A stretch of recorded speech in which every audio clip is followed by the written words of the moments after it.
Welcome to my channel. NCERT के questions हमने area related to circle के question number 7 तक डिस्कस कर लिए थे।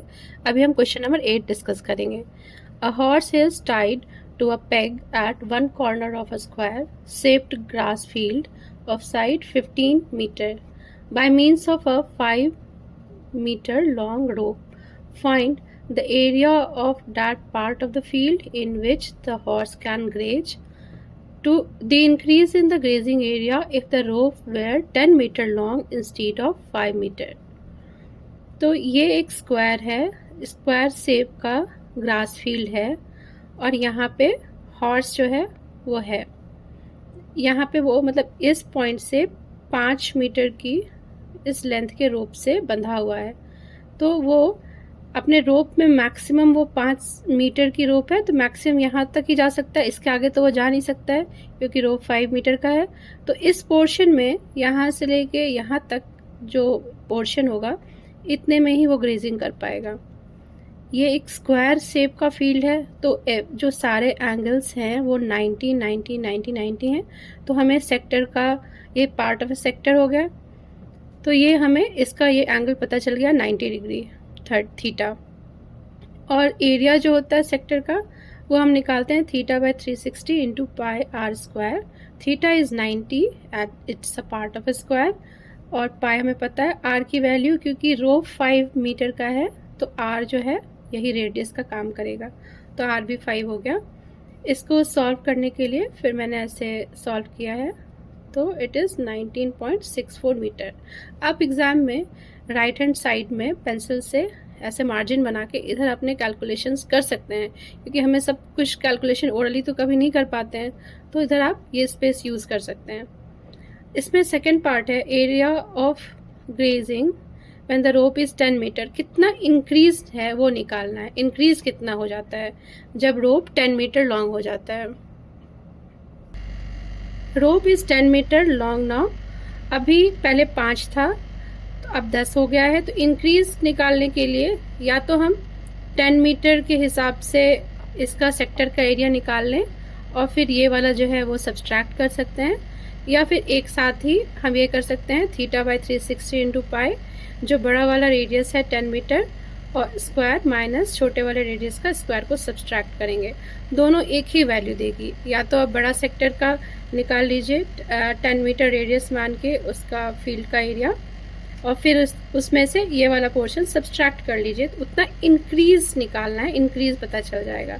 या फिर ऐसे कर सकते हैं थीटा बाय 360 पाई, जो बड़ा वाला 10 मीटर का अब हो गया है रोप, तो वो ले लेंगे माइनस ये 5 का स्क्वायर ले लेंगे, यहाँ पे 10 का स्क्वायर ले लेंगे, सब्स्टिट्यूट कर दी वैल्यू, ये 90 बाय 360 है तो ऑल टुगेदर ये मुझे वैल्यू 58.87 सेंटीमीटर स्क्वायर मिला। तो बस ध्यान क्या रखना था, ये स्क्वायर शेप का है इसलिए ये 90 है और रोप से बंधा हुआ है तो मैक्सिमम यहाँ तक ही रोप जा सकती है। Approach is made up of with silver wire in the form of a circle with a diameter 35 mm. The wire is also used in making 5 diameter which divide the circle into 10 equal sector as shown in the figure. The total length of the silver wire required, the area of each sector of the broach. ये सब दो चीज़ें निकालनी है।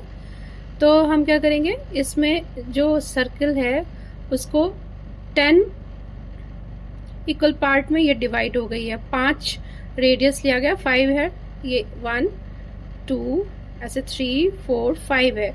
तो ये actually जब मैंने काउंट किया तो 10 पोर्शंस में 10 सेक्टर्स इक्वल सेक्टर्स में डिवाइड हो गई है। तो जो सेंटर पे 360 एंगल होता है अब वो 10 में बट गई है, तो इसलिए 10 से डिवाइड कर लेंगे, सो इट इज़ 36 डिग्री जो है angle subtended by the each sector at the centre मिल गया हमें। डायमीटर ऑफ द सर्किल हमें पता है 35 mm क्वेश्चन में दिया हुआ है, और ऐसे 5 जो है 5 यूज़ किए गए हैं, तो कितना सिल्वर लगेगा 5 into the diameter that is 35।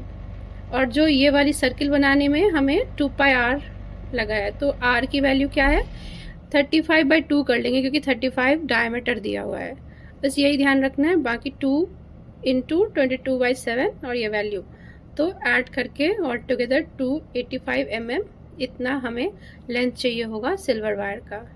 अब इसका नेक्स्ट क्वेश्चन है area of each sector of the broach. Each sector कितना एरिया सब्स्टिट्यूट कर रही है।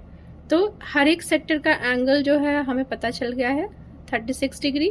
तो थीटा 36 डिग्री हो गया और डिवाइडेड बाई 360 पाई इंटू ये आर जो है वो 35/2 का होल स्क्वायर ले लेंगे। So it is 385/4 mm²। आप चाहें तो और भी सॉल्व कर सकते हैं, पर कई बार एनसीईआरटी में वो इस पोजिशंस पे लाके छोड़ देते हैं, पूरा सॉल्व नहीं करते हैं। Question number 10, an umbrella has 8 ribs which are equally spaced. Assuming umbrella to be flat circle of radius 45 cm, find the area between the two consecutive ribs of the umbrella.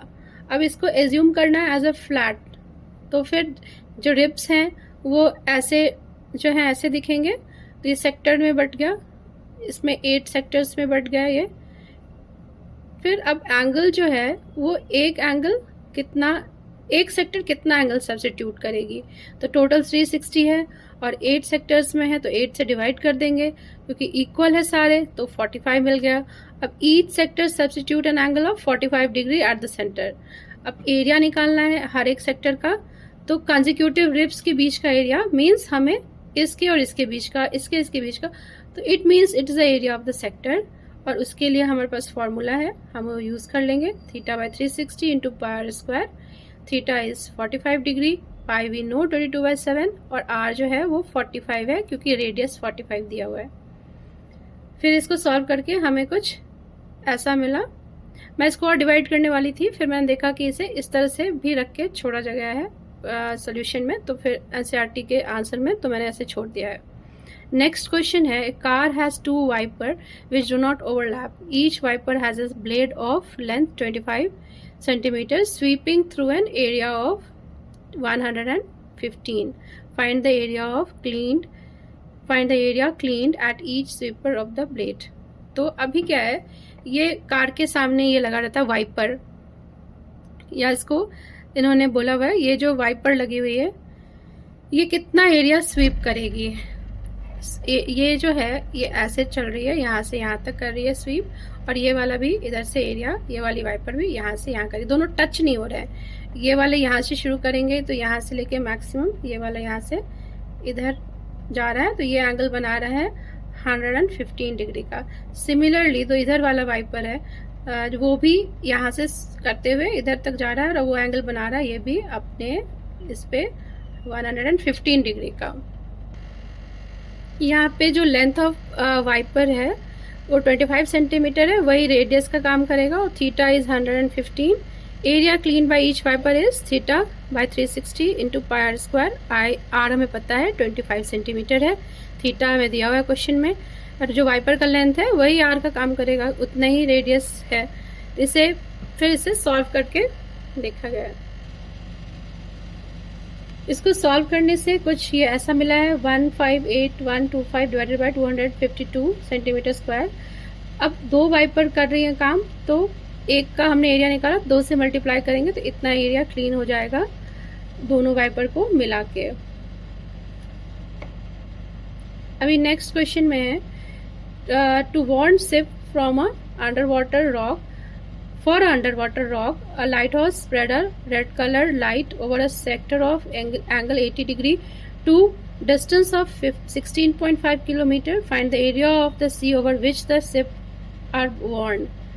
तो इसमें ऐसा है कि ये एक लाइट हाउस है और ये यहाँ से अपने लाइट से वार्न करना चाह रही है शिप को कि स्टोन्स हैं अंडर वाटर में। तो ये कितना जो है एरिया जो सी पे ये वार्न कर पाएगी। तो ये बना रही है 80 डिग्री का एंगल, तो ये 80 डिग्री का एंगल बना रही है और ये इतने किलोमीटर 16.5 जो है किलोमीटर का उसका ये है 16.5 किलोमीटर। तो रेडियस का काम 16.5 करेगा और angle theta is 80 degree. Solve करके हमें मिलेगा 189.97 किलोमीटर स्क्वायर।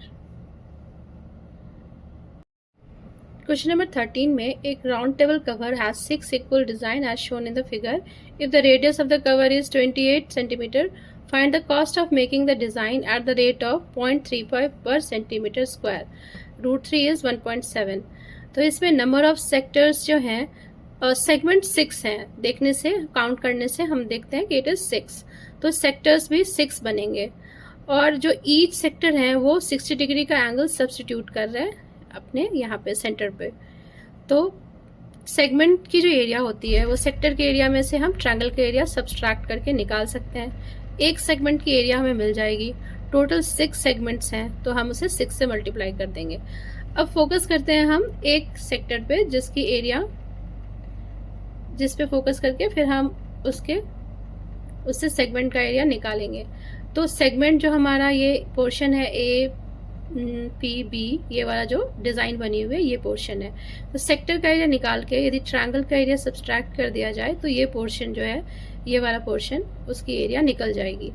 तो ट्रायंगल का एरिया कितना होगा, ट्रायंगल किस तरह का है उसको देख लेते हैं. तो ट्रायंगल हमने देखा कि ओ ए बी में ये 60 डिग्री है और ये साइड बराबर है.